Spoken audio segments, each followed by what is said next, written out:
Жылдам ақпарат тарады. Барша қазақстандықтар көріңіздер. Сәлеметсіздер, қымбатты көрермен, арнамызға қош келдіңіз. Әлемде және Қазақстанда болып жатырған соңғы жаңалықтарды алғашқы қатарынан білгіңіз келсе, арнамызға жазылыңыз, лайк басуды ұмытпаңыз.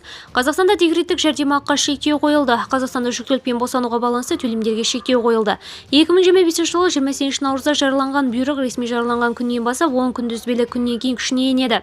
Қазақстан Республикасы еңбек және халықты әлеуметтік қорғау министрлігі жүктілікпен босану бойынша сондай-ақ жарым жасқа толғанға бала күтіміне байланысты төлемдерді есептеумен тағайындау тәртібіне өзгерістер енгізді.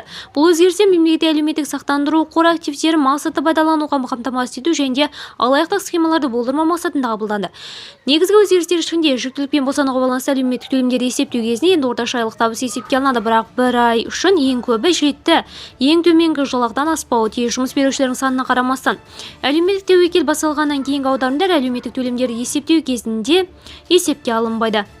Алайда 15 өңірде төлем көлемі жүйеге қатысушылардан жұмыс берушілер тарапынан түскен әлеуметтік аударымдардан асып түскен. Жүктілікпен босануға байланысты әлеуметтік төлем жоғарғы мөлшеріне шектеу қойылмаған жалғыз төлем.